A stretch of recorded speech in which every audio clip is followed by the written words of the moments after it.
Hello there welcome back to my channel Maggie Neeraj. और मैं आपके लेके आई हूँ इतना क्वेश्चंस। आप देख सकते हो किसके क्वेश्चंस लेके आई हूँ। मैं आई हूँ आपके लिए इलेक्ट्रिसिटी के क्वेश्चंस लेके आई हूँ। ये चैप्टर नंबर 2 है आपका 12th का और चैप्टर वाइज सीरीज चल रही है। आपको एज यू नो ऑलरेडी जानते हो, कल से मैंने ये चैप्टर वाइज सीरीज स्टार्ट कर दी है आपकी। और पहला आपका केमिस्ट्री का है, चैप्टर वाइज सीरीज स्टार्ट हो चुका है। अब ये सेकंड है आपका फिजिक्स का, जो करंट इलेक्ट्रिसिटी मैंने चैप्टर वाइज करा रही हूँ क्वेश्चंस आपकी। ठीक है, तो फर्स्ट क्वेश्चन आप देखेंगे, जल्दी से देर ना करते हुए लेट्स स्टार्ट द वीडियो। तो फर्स्ट क्वेश्चन है आपका, electric field E, current density J है and conductivity sigma of a conductor are related as. तो इसमें से आपको बताना है। चलो ये क्वेश्चन तो आप देख ही लोगे, लेकिन एक और बता दूं बेटा मैं आपको कि आप ना मेरी वीडियो को प्लीज़ शेयर कर दिया करो और बच्चों के साथ में, या फिर आप जितना हो सके आप लाइक कर दिया करो, क्योंकि लाइक से क्या है, थोड़ा सा जो वीडियो होती है वो दूसरे लोगों को भी रिकमेंड हो जाती है और आपको जैसे आपको बेनिफिट होगा वैसे ही और बच्चों को भी बेनिफिट हो जाएगा मेरे क्वेश्चन का। ठीक है, तो देखिए अब ये पूछ क्या रहा है, इसमें सिग्मा पूछ रहा है। देखिए क्वेश्चन सिग्मा को हम ऐसे डिनोट करते हैं, ठीक है, याद रखना सिग्मा है ये। तो पूछ रहा है आपसे कि जो सिग्मा होगा of a conductor are related to S कैसे होता है आपके इलेक्ट्रिक फील्ड से और आपका करंट डेंसिटी से। ठीक है, तो आपका जो फॉर्मूला होता है वैसे बेटा, current density equals to sigma और इलेक्ट्रिक फील्ड ये होता है आपका। तो आपसे पूछा क्या है, आपसे पूछा है ये, आपसे ये पूछा है। ठीक है, ये पूछा सिग्मा, तो सिग्मा इक्वल्स हम निकाल लेंगे। सिग्मा इक्वल्स टू क्या आ जाएगा बताइए, जे upon E. Which option is correct बताइए, बी ऑप्शन करेक्ट हो जाएगा नहीं हो जाएगा। ठीक है, समझ में आ गया। नेक्स्ट क्वेश्चन चलते हैं। नेक्स्ट क्वेश्चन आपके सामने, which of the following element is correct on the basis of connectivity of material. तो इनमें से बताना है आपको कनेक्टिविटी ऑफ मटेरियल, इसमें से करेक्ट एलिमेंट बताना है आपको। ठीक है, एलिमेंट लिख दिया है, स्टेटमेंट बताना है आपको। तो बताइए, सिल्वर होगा, सिल्वर ज़्यादा होता है, कॉपर ज़्यादा होता है कंडक्टिविटी के मामले में, या फिर आपकी एल्यूमिनियम ज़्यादा होता है, टंगस्टन क्या होता है। तो आपका जो फर्स्ट ऑप्शन है बेटा वो सही हो जाएगा कि आपका जो सारी चीज़ें होती हैं, जैसे ये वाला है ये, तो आपका फर्स्ट ऑप्शन सही है, सिल्वर। सबसे पहले सिल्वर होगा, उसके बाद में आपका कॉपर होगा, उसके बाद एल्यूमिनियम और टंगस्टन। अब ये किसके बारे में बात कर रहा है, ये बात कर रहा है बेटा जैसे आपकी वायरिंग होती है, तो इलेक्ट्रिसिटी होती है, जो इलेक्ट्रिसिटी आपने देखा होगा कि जनरली हम कॉपर का या एल्यूमिनियम का सस्ता पड़ जाता है वायर हमें, तो एल्यूमिनियम का हम यूज़ करते हैं। ठीक है, या फिर कॉपर का भी आपने देखा होगा, कॉपर के भी वायर होते हैं तो थोड़ा सा महंगा होता है लिटिल बिट एल्यूमिनियम से, और सिल्वर थोड़ा सा और ज़्यादा होता है, तो उसमें जो करंट का फ्लो होता है वो अच्छा हो पाता है। ठीक है, तो इसलिए इनका याद रखना है आपको, सिल्वर का सबसे ज़्यादा होगा, फिर कॉपर का होगा, उसके बाद में एल्यूमिनियम, फिर टंगस्टन। ठीक है, नेक्स्ट क्वेश्चन देखिए। तो यहाँ पे क्या बेटा मैंने करेक्ट कर लिया इस क्वेश्चन को, कि क्वेश्चन में थोड़ा सा मिसप्रिंट हो गया था, मेरे से ही होता है, क्योंकि आपको पता है मैं ही टाइप करती हूँ क्वेश्चन को, ओन क्वेश्चन होते हैं और मैं ही टाइप करती हूँ। तो यहाँ पे जो कनेक्टिविटी था वहाँ पे कनेक्टिविटी कर दिया मैंने, और यहाँ पे एलिमेंट्स थे वहाँ पे मैंने अरेंजमेंट कर दिया है। तो दोबारा से आप क्वेश्चन को पढ़ोगे which of the following arrangement is correct on the basis of conductivity of materials. तो इसमें फर्स्ट ऑप्शन आपका सही है, सिल्वर, कॉपर, एल्यूमिनियम और टंगस्टन। कंडक्टिविटी तो आप जानते होंगे, कंडक्शन का मतलब होता है कि एनर्जी का करेंगे में इलेक्ट्रिक होती है उसका फ्लो होता है, और नॉन कंडक्टिविटी का होता है जैसे उसमें कोई भी इलेक्ट्रिसिटी होती है वो कंडक्ट नहीं होगी। ठीक है, तो जैसे आपकी जो नॉन कंडक्टिविटी होती है वो कहते हैं लकड़ी होती है, आपकी कागज होता है, उसमें आपका करंट नहीं आता है। ठीक है, तो आप याद रखोगे। तो सबसे अच्छा जो कंडक्टिविटी का मटेरियल है वो है सिल्वर, उससे अच्छा कह रही हूँ, उससे कम है कॉपर, उससे कम आपका एल्यूमिनियम, देन आपका टंगस्टन। ठीक है, नेक्स्ट क्वेश्चन है आपका, देखिए ये लास्ट ईयर का क्वेश्चन आपके इस टाइप के आ सकते हैं, तो प्लीज आप ना ध्यान रखना कि क्या होगा आपका क्वेश्चन। ठीक है, आपको ध्यान रखना है। देखिए यहाँ पे आपकी एक सर्किट है, इसमें दो रेजिस्टेंस है आपके 2 के। ठीक है, आर कनेक्टेड इनटू पैरेलल, और जो पैरेलल में कनेक्टेड है, द इफेक्टिव रेजिस्टेंस विल भी क्या होगा, तो इफेक्टिव रेजिस्टेंस आपको बताना है। अब आपकी यहाँ पे 3 है, ये गलत है, 3 मत करना है, यहाँ पे सिर्फ 2 ही है। ठीक है, तो देखो 2 ओम की हैं, 2 ओम की हैं। ठीक है, तो 2 ओम की हैं, बता दे रही हूँ। तो ये लास्ट क्वेश्चन का आपका हो सकता है। देखिए मैं दोबारा से करेक्ट कर लिया इस क्वेश्चन को। तो इसमें क्या बेटा, देखिए आप ये भी प्रीवियस क्वेश्चन आपका हो सकता है, हो सकता नहीं, ऐसा क्वेश्चन एक आया था। मैं बता दूं, वैल्यूज एक्जैक्टली मुझे नहीं पता है, लेकिन ऐसा क्वेश्चन आपका आया था। ठीक है, तो ये आपका 2022 में ऐसा क्वेश्चन पूछा गया था। ठीक है, रेजिस्टेंस से लेके। ठीक है, अब देखिए अब करना क्या है, आपको दो आपको दे रखे हैं, क्या दे रखे हैं, दो आपको रेजिस्टेंस दे रखे हैं, वो भी किस में, पैरेलल में। तो आप अगर फॉर्मूला पढ़ोगे सीरीज में, इन सीरीज जो सीरीज का फॉर्मूला होता है रेजिस्टेंस का, वो होता है R1 + R2। ठीक है, ये होता है, और plus R3 and so on. ठीक है, और हम पैरेलल में पढ़ेंगे, पैरेलल यहाँ पे लिख दे रही हूँ P से, और आप पढ़ोगे तो 1/R1 + 1/R2। ठीक है, और एंड सो ऑन आप लिख लोगे यहाँ पे। ठीक है, अगर आपको इसको सॉल्व करोगे तो कैसे करोगे, देखो R1 R2 क्या हो जाएगा, नीचे अगर आप एलसीएम लोगे तो R1 R2 और R2 आपका प्लस R1, यही तो होगा आपका। ठीक है ना, यही होगा। अब देखो ये क्या होता है, 1/, होता है, तो आपका 1/ उल्टा करोगे तो क्या हो जाएगा, ये R1 R2 upon R1 + R2, यही तो होता है आपका, क्योंकि 1/R ही तो होता है आपका जो पैरेलल में होता है वो। ठीक है, तो अगर आप R निकालना चाहोगे तो वो R1 R2 upon R1 + R2 ये हो जाएगा आपका। ठीक है, तो देखिए कैसे निकालेंगे इसको। अब मैं डायरेक्ट फॉर्मूला लगा रही हूँ आपको, तो R इक्वल्स टू जैसे 1/R, तो ये हो जाएगा। अगर ऐसे निकालोगे तो ऐसे पहले आप इसी तरीके से निकालो। ठीक है, अगर आपको समझ में ना आए तो मैं दोनों मेथड आपको बता दूंगी। ये ऐसे निकालोगे तो क्या करोगे, 1/R1 की वैल्यू कितनी है, 2 है और ये भी 2 है। इसका जब एलसीएम लोगे तो 2 आएगा, ठीक है। और 2 और यहाँ पे ये ऊपर भी 2 आएगा, क्योंकि ये सेम यहाँ पे डिजिट है तो ऊपर भी 2 आएगा, तो कितना आएगा 1 ओम आ गया इसका। 1 ओम आ गया कि नहीं आ गया, मतलब ये ऑप्शन आपका सही है। सेकंड मेथड लिखो, ये आपका फर्स्ट मेथड था, फर्स्ट मेथड, ठीक है। आप सेकंड मेथड हो गई। सेकंड मेथड में क्या है आपका, सेकंड मेथड का देखोगे तो आप डायरेक्टली यहाँ पे आर निकालोगे। यहाँ पे 1/r से मतलब कुछ भी नहीं है, तो आप क्या निकालोगे R1 R2, जैसे मैंने अभी आपको फॉर्मूला बताया था वो वाला फॉर्मूला हम लगा देंगे। तो आप डायरेक्टली लगा सकते हो, ओनली 2 ओम के लिए काफ़ी होता है। अगर 2 आपके पास में रेजिस्टेंस हैं तो आप लगा सकते हो इसे, ठीक है। तो क्या है आपका 2 × 2 R1 R2 2 है आपके पास में, और R1 + R2 ये हो जाएगा। देन आपका क्या आ जाएगा 4 ऊपर हो जाएगा, 4 ऊपर हो जाएगा, और आपका फिर भी 1 ओम आ रहा है आपका, ठीक है। तो आपका ऑप्शन क्या हो जाएगा, फर्स्ट ऑप्शन सही हो जाएगा। तो मैंने 2 मेथड आपको बता दिए निकालने के कि पहला मेथड जो है वो तो आप निकालते ही हो उससे, लेकिन दूसरा मेथड है ये जल्दी हो जाएगा इससे, ठीक है। तो आप निकाल सकते हो इसीलिए। देखिए आप नेक्स्ट क्वेश्चन देखिए। नेक्स्ट क्वेश्चन है आपका, current flows through a metallic conductor whose area है of cross section increases in the direction of current if we move in this direction। तो ये इसका जो ऑप्शन हो जाएगा बेटा वो क्या हो जाएगा, इसका ऑप्शन हो जाएगा D, the drift velocity will decrease. अब कैसे होगा देखिए, जैसे आप निकालते हो I = NEAVD, ये फॉर्मूला तो पढ़ा होगा इस चैप्टर में, डेफिनेटली आप सभी इससे अवगत होगी, जैसे कि मैं जानती हूँ आप अवगत होगे इस फॉर्मूले से, ठीक है। सॉरी, अरे चलो कोई ना। तो आप इस फॉर्मूले से क्या होंगे, आप इसे जानते होंगे इस फॉर्मूले को डेफिनेटली। तो अगर आप यहाँ पे क्या करोगे, तो एरिया क्या है यहाँ पे क्या है, क्रॉस सेक्शन जो एरिया है वो क्या है, क्रॉस सेक्शन इंक्रीज हो रहा है, ठीक है। अगर हमारा जो ये इंक्रीज होगा, एरिया है, ये एरिया है हमारा, ठीक है, ये इंक्रीज होगा तो वेलोसिटी क्या होगी, डिक्रीज होगी। जो ड्रिफ्ट वेलोसिटी है वो कैसे, अगर ए हम इधर ले आए तो ये अपोजिट में चली जाएगी कि नहीं चली जाएगी, ड्रिफ्ट वेलोसिटी आपकी चली जाएगी कि नहीं चली जाएगी, ये बताओ। तो अगर ये इंक्रीज होगा तो ये डिक्रीज होगा, तो इसीलिए आपकी जो ड्रिफ्ट वेलोसिटी है वो क्या होगी, विल डिक्रीज होगी, ठीक है। नेक्स्ट क्वेश्चन ये 5 बोल रहे हैं आपसे, ये भी बिल्कुल इजी क्वेश्चन है, बिल्कुल आप ना बिल्कुल टेस्ट मत लेना, बिल्कुल इजी है। अब देखो 3 रेजिस्टेंस है आपके पास में, are connected to form the sides of triangle ABC। आपके पास में 3 रेजिस्टेंस हैं, ठीक है, जो ट्रायंगल बना रहे हैं।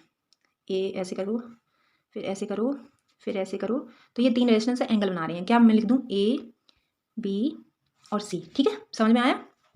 अब देखो क्या बोल रहे हैं, रेजिस्टेंस ऑफ द साइड्स। अब AB साइड का क्या है, 40 ओम है। देखो यहाँ पे देखना, AB साइड, कलर चेंज कर ले रही हूँ मैं, तो 4 ओम, ठीक है। ए बी साइड का 40 ओम है, 40 ओम मैंने लिख दिया।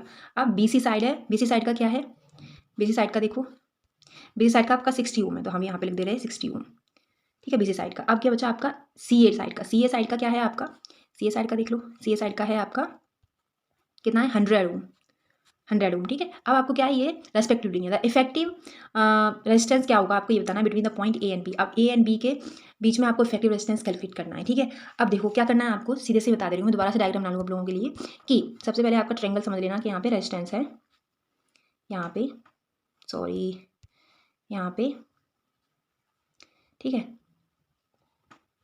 ये आपके रेजिस्टेंस हैं, कितने हैं, ये पहला क्या था आपका 40 था, ये 60 था, और ये 100 था आपका, ठीक है, ये 100 था आपका। अब देखो आपको क्या करना है, A और B के बीच में निकालना है, A और B हमें ये माने थे, तो इनको क्या है, इनको तो कुछ नहीं छेड़ना छाड़नी है। सबसे पहले ये 2 हैं जो आपके ऊपर, तो इसमें देखो अगर हम एक इसी तरीका बताऊँ मैं आपको, इधर करंट फ्लो करेंगे तो इधर भी जाएगा करंट, आपको पता है, ठीक है।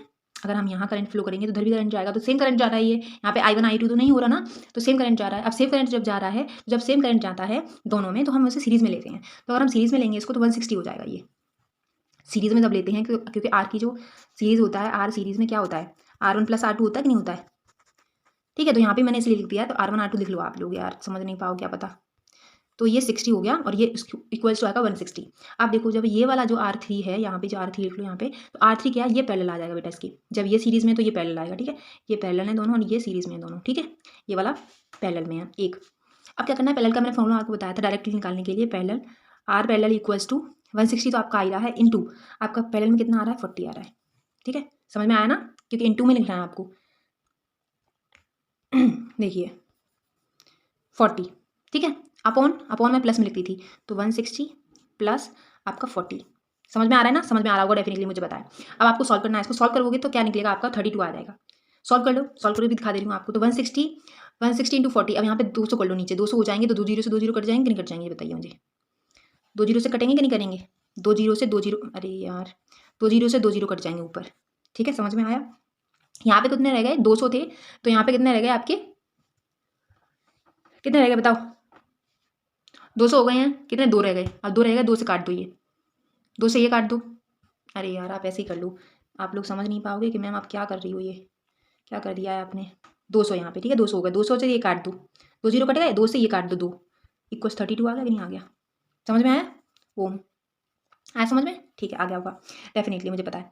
एंड इलेक्ट्रिक हीटिंग होती है आपकी, the electric heating element consumes 500 volt. अब आपको लिखना क्या है कि दे क्या रखा है आपका, तो वोल्ट में दे रखा है, यहाँ पे वोल्ट है यहाँ पे, ठीक है, नहीं यहाँ पे बेटा वोल्ट नहीं है, यहाँ पे वाट है, W है, ठीक है। तो P आपका दे रखा है P1 समझ लो इसको, तो P1 आपका दे रखा है क्या 500 वोल्ट वाट, सॉरी, ठीक है। और V1 आपका दे रखा है 100 वाट, ठीक है।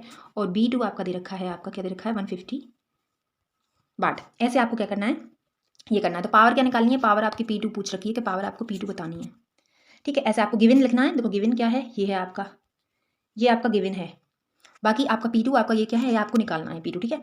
अब देखो आपको निकालना कैसे है, आपने पढ़ा होगा एक फॉर्मूला P = V²/R, ठीक है, ये तो पढ़ा होगा डेफिनेटली, जहाँ तक मुझे पता है। तो R यहाँ पे क्या है बेटा, कांस्टेंट है, कांस्टेंट है, ठीक है, R कांस्टेंट है। तो ये क्या होगा, P is directly proportional to V2 हो जाएगा, V² हो जाएगा, ठीक है। अब क्या फॉर्मूला क्या बनाओगे, तो P1/P2 = V1/V2 का होल स्क्वायर, ये हो जाएगा कि नहीं हो जाएगा, आराम से हो जाएगा। तो आपको क्या निकालना है, P2 निकालना है। जब P2 निकालना है तो आप क्या करोगे, P1 × V2/V1 का होल स्क्वायर, ये हो जाएगा, नहीं हो जाएगा, आराम से हो जाएगा। अब आपको वैल्यूज पुट करनी है। तो वैल्यूज जब आप पुट करोगे, तो देखो वैल्यूज जब आप पुट करोगे किसमें, कि P2 में डायरेक्ट लिख रही हूँ यहाँ पे, P2 = P1 की वैल्यू आपकी कितनी थी 500 इंटू V2 की वैल्यू कितनी है आपकी 150 है अपॉन 100, और ये आपका होल स्क्वायर, ठीक है। एक 0 से 0 काट दो आप, इजीली कट जाएगा। 500 अब यहाँ पे क्या है 500 ये है, इंटू 15 का कितना स्क्वायर कितना होता है 225, ठीक है, अपॉन 10 का स्क्वायर क्या हो जाएगा 100 हो जाएगा। फिर से ये 2 0 से 2 0 कट जाएंगे, कितना आ रहा है बताइए मुझे, 1125 आ रहा है कि नहीं आ रहा है, चेक करो एक बार। 1125 बाट आपका P2 पावर आ जाएगा, P2 का पावर 1125, ठीक है, देख लेना। नेक्स्ट क्वेश्चन देखो, 7 बोल रहे हैं 5 इक्वल रेजिस्टेंस है आपकी, ठीक है, 5 कैसी हैं, इक्वल रेजिस्टेंस है। व्हेन कनेक्टेड इन सीरीज, उन्हें क्या है, जब कनेक्टेड सीरीज में कनेक्ट करते हैं तो क्या वो कितना पावर देता है 5 वोल्ट नहीं वाट पावर देता है, ठीक है आपको। If they are connected parallel, अगर हम उन्हें पैरेलल में कनेक्ट कर देंगे तो पावर क्या होगी उसके बाद में। अब देखो इसको कैसे निकालना है, मान लो इन सीरीज सीरीज मान लेना यहाँ पे कि सीरीज लिख रही हूँ मैं, ठीक है। तो टोटल रेजिस्टेंस आपका कितना हो जाएगा, टोटल रेजिस्टेंस आपका हो जाएगा 5 रेजिस्टेंस का 5R मैं लिख दे रही हूँ, ठीक है, समझ में आ गया होगा इतना आराम से। अब पावर कितनी है, पावर आपको पता है कि पावर का जो फॉर्मूला होता है वो क्या होता है V²/, अब यहाँ पे R होता है तो R की जगह पे हम क्या लिखेंगे 5R लिखेंगे, =5, यही तो है आपका। आया समझ में कि नहीं आया, ठीक है। अब जब V²/R निकालोगे यहाँ पे तो क्या आएगा 25 आ जाएगा, क्रॉस मल्टीप्लाई कर दो यार, इधर चले जाएंगे ये 5, तो V²/R यहाँ पे क्या बचा, V²/R बचेगा यहाँ पे। मुझे लगता है कि मुझे समझाना चाहिए क्योंकि शायद आप लोग ना समझो। तो 20² बचेगा और ये 5 इधर चलेगा तो 25 हो गया, समझ में आ गया आप लोगों को। अब ये सेकंड हो गया। अब देखो आप इन पैरेलल P लिख दे रही हूँ ओनली, ठीक है, इन पैरेलल में जो टोटल पावर आपकी होगी वो क्या होगी, टोटल पावर आपकी होगी 5 × V²/R, ये होगी कि नहीं होगी, आराम से होगी मैम। अब देखो 5 ये है, V²/R कितना आया है, V²/R कितना आया है आपका 25 × 25 कर दो, कितना होता है इक्वल्स में 125 होता है कि नहीं होता है 125 पार्ट। तो आपको कौन सा ऑप्शन आ जाएगा बेटा, डी आपका ऑप्शन आ जाएगा। आया समझ में, आ गया आपको डेफिनेटली। तो देखिए अब आपके कुछ क्वेश्चंस होते हैं बेटा, 2-3 क्वेश्चंस ऐसे होते हैं जो आपके इस एग्जाम में स्टेटमेंट वाइज पूछ लेते हैं। तो आपको स्टेटमेंट वाइज भी क्वेश्चन मैं आपको करा दे रही हूँ, जैसे कि मेरे बच्चे जो भी देख रहे हैं इस वीडियो को, वो आपके स्टेटमेंट क्वेश्चन से भी डरे ना और आज इजिली कर पाएँ, ठीक है। फर्स्ट क्वेश्चन देखो, फाइंड द ट्रू स्टेटमेंट। अब इसमें से आपको ट्रू स्टेटमेंट फाइंड करना है, तो बताना है आपको ohm law is applicable to all conductive electricity, no. In an electrolyte solution the electric current is mainly due to the movement of electrons, no. Specific resistance of a wire depend upon its dimension, no. The resistance of carbon decreases with the increase of temperature. तो ये आपका सही है, अगर हम resistance जो होता है कार्बन का वो डिक्रीज करता है अगर टेम्परेचर को हम इंक्रीज करते हैं तो, ठीक है, क्योंकि आपको बताइए कि resistance of the carbon decrease करता है आपको इंक्रीज टेम्परेचर पर, ठीक है। नेक्स्ट क्वेश्चन देखिए, नेक्स्ट क्वेश्चन आपका 9 बोल रहे हैं व्हीटस्टोन रेज इज मोस्ट सेंसिटिव बिकॉज, जो व्हीटस्टोन रेज होता है वो क्यों सेंसिटिव होता है, तो ये इसलिए सेंसिटिव होता है कि resistance of opposite arms are equal, no. Resistance of all arms are equal, देखो आपने व्हीटस्टोन रेज देखा ही होगा यार आपने, तो वो बी ऑप्शन आपका सही हो जाएगा, resistance of all 4 arms are equal, ठीक है। नेक्स्ट क्वेश्चन देखिए 10th बोल रहे हैं आपसे कि जो किरचॉफ होता है, Kirchhoff first and second law of electrical current circuit are consequence of, तो आपको ये बताना है। तो इसमें बताया कंजर्वेशन ऑफ एनर्जी नहीं होता, conservation of electric charge and energy respectively, तो ये आपके फर्स्ट और सेकंड में है।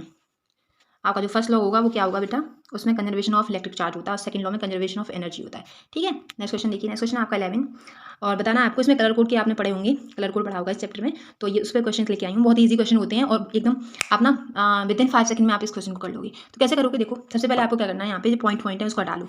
यहाँ पे 3.5 किलो ओम दिखा रहा है वो, ठीक है। तो 3.5 इंटू किलो को जब हम ओपन करेंगे तो 10⁻³ हो जाएगा, ओम हो जाएगा।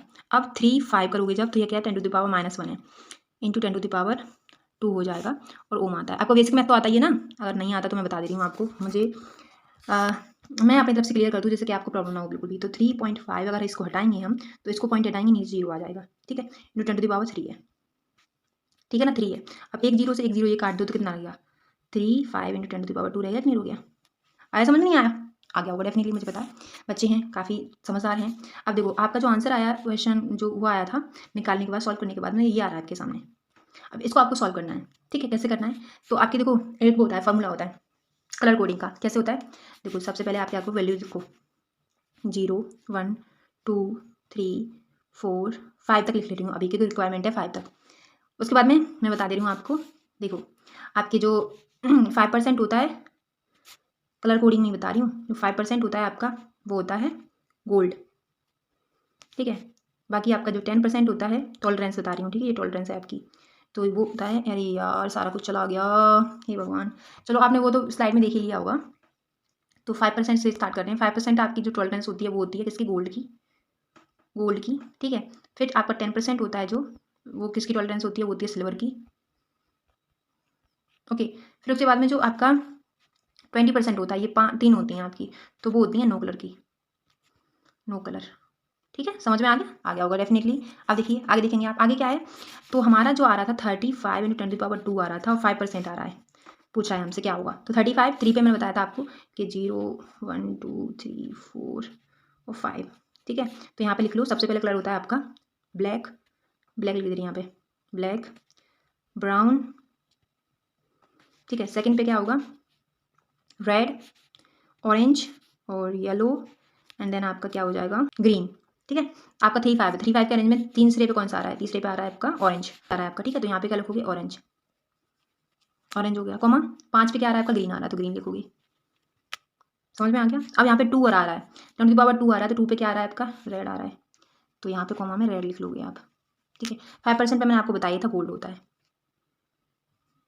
ठीक है। अगर आपको ये वीडियो लेंथी लग रही है बेटा, तो लेंथी इसलिए लग रही है कि मैं आपको हर एक क्वेश्चन को समझा रही हूँ अच्छे से कि ये क्यों आया, कैसे आया है, ठीक है। अगर आपको ऐसे ही पढ़ना है डिटेल में तो मुझे बताओ ना यार, और मैं आपकी कोशिश कर रही हूँ कि अच्छे से अच्छी वीडियो आपको प्रोवाइड करवा सकूँ, जैसे कि आपके क्वेश्चन का जो लेवल है ना, वो बिल्कुल आपके ईजी लगे कि यार फिजिक्स ज़्यादा डरावनी नहीं होती है, फिजिक्स में ज़्यादा टफ क्वेश्चन नहीं आते हैं, बिल्कुल ईजी क्वेश्चन आते हैं और हम आराम से कर लेंगे, ठीक है। तो आपका ऑप्शन याद रखना, देखो ऑरेंज होगा, ग्रीन होगा, फिर रेड होगा, उसके बाद में गोल्ड होगा। ऑप्शन चेक कर लो, चलो ऑरेंज ग्रीन रेड गोल्ड, मुझे डी ऑप्शन सही दिख रहा है। क्या था सीक्वेंस आपका, orange green red and gold, D option आपका सही है, ठीक है। उसके बाद में आपको 12 का आपको मुझे बताना है कमेंट बॉक्स में, कमेंट करना है कि 12 का आंसर ये होगा मैम, ओके। चलो bye, take care, love you all, और शेयर कर दिया करो वीडियो को।